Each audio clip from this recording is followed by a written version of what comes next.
Oh yes, hello everybody, welcome back to Sprinter Van Conversions. You join me here at Slindon and I am giving you my 5 reasons why you might want to consider getting a Shogun, because they can be a bit of a handful.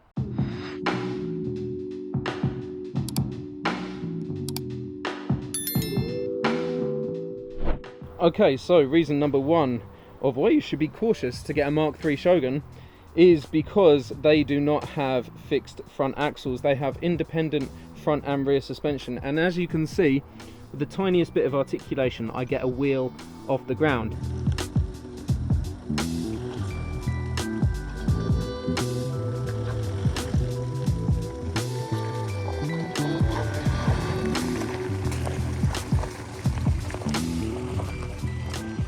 Now let me tell you why I don't actually mind this too much myself. To be fair, I actually quite like getting a wheel up in the air. It's a bit of fun, but if you wanted true proper traction, then you would want a fixed axle which can articulate more than independent suspension. Now, the reason that I don't mind it too much on my Shogun, in fact, the reason I quite like the independent front suspension is because of the traction control. So I have to counter the fact that this has independent front suspension with the fact that it has incredible traction control. And to be honest with you, touch wood, I've never actually got stuck yet and not been able to recover myself out of the situation. So there we go, independent front suspension and rear, that might be something that you want to consider. The next thing that I want to talk to you guys about is the availability of parts. Now, Shoguns, although they're great and you can get various bits and pieces for them, you can't get things like recovery points for the rear of them. Now, I like to have independent recovery points so that I can run a bridle between them to recover safely. Now, you can't buy these anywhere, and if you can, I think ARB sell them and they're hundreds and hundreds of pounds. I had to have these fabricated by a friend of mine, Charlie, which means that I can recover or be recovered from the rear of my vehicle safely. Now, having said that, there are factory recovery points, 2 of them, strong ones, for snatch recoveries on the front of the Shogun. Why didn't Mitsubishi put them on the rear? I don't know. But yeah, that is my second point to be cautious about getting a Shogun, is because the availability of parts is hard. If you buy yourself a Discovery or a Defender or even a Jimny, there are a plethora of parts and aftermarket bits and pieces modifications that you can buy for your vehicle. But unfortunately, with these Shoguns, there's not many. Now, the third point I want to talk about isn't really that fair. It's not to do with the Shogun itself, but my Shogun is a 2006 Shogun, and if you're in the UK and you have a diesel vehicle and it's after 2005, before 2010, you know what I'm going to say. The road tax on these things are almost £800 a year, just in road tax. When you work that out per month, that's like 70 something pounds per month, and it's absolutely ridiculous. The only reason that I got this Shogun and not one before 2005 or before was because it was so cheap, and I knew even if I have it a couple of years, it's going to pay for itself in terms of the tax. But that's one thing I would say, be careful which age Mark III Shogun you get, because it is a crossover for road tax in the UK. The fourth thing that I want to talk to you about is corrosion of the fuel pipes on these. It can be catastrophic. The fuel pipes run exposed underneath the wheel arches, and if they're not inspected and replaced with new ones, also the ones that go through the chassis, then they can rust. You get lots of water in them, you get water in your fuel tank, and then it ruins the fuel pump. Now, the fuel pumps in these are a fortune. They're thousands of pounds to get replaced. They write off the vehicle. So if you do get a Shogun, make sure you replace all of the incoming fuel pipes to the diesel tank, and make sure you check the diesel tank for any corrosion, drain it out, new diesel filter, proper service, and you should be all right. Thankfully, with this one, I replaced them before they got to the point of corroding. So I'm really confident that, you know, my fuel tank is quite clean. I've also replaced the fuel filter, but that's definitely something that you want to bear in mind. Okay, so all of that is now out, and you can see here's the old one. As I said, it's not in bad condition.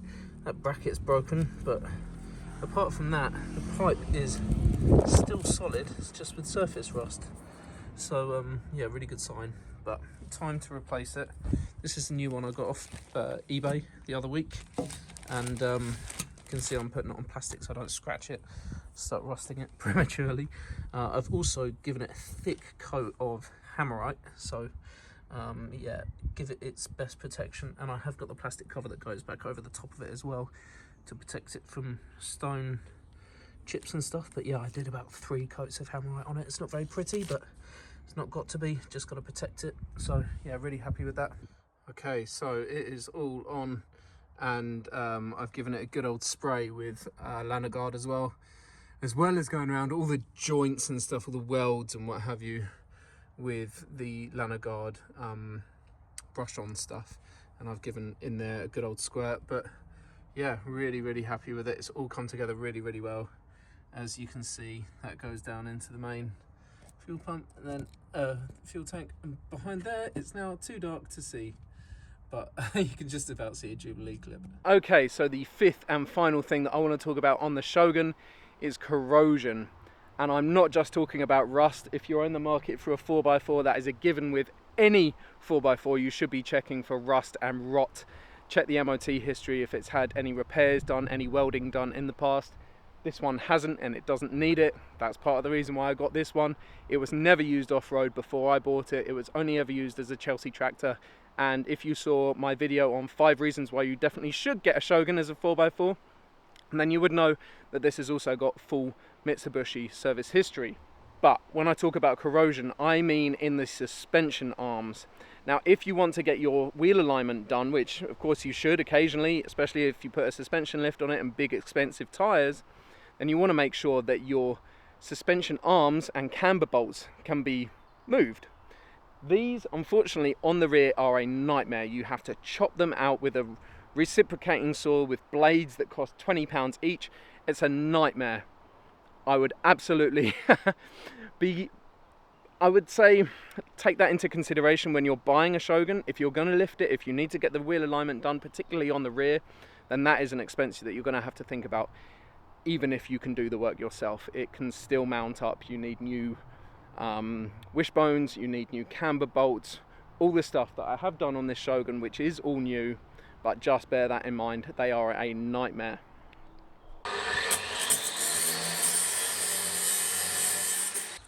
That is out. I can't believe that. It was a bit of a mission, but yeah, nothing the 9-inch angle grinder can't fix. Right, just another 7 bolts to do. Okay, rear suspension going back on. Got my new springs there, all my new camber bolts and stuff just down there, and yeah, new wishbones in just there, and my track control arms are in that box, hopefully. Oh, and don't even get me started on the front wheel bearings, but never again, never again. Oh my gosh, look at the state of this for me bashing it with my 3 sledgehammers. Look at that. I was cutting it, I was slicing it, I was dicing it, I was showing it who's boss. But my goodness me, that was a mission to get out. Hey, that is what it is. Thanks again for joining in this video, everybody. I hope you've enjoyed it. Give us a thumbs up, give us a subscribe, and we'll see you in the next video. Keep safe, enjoy yourselves, over and out.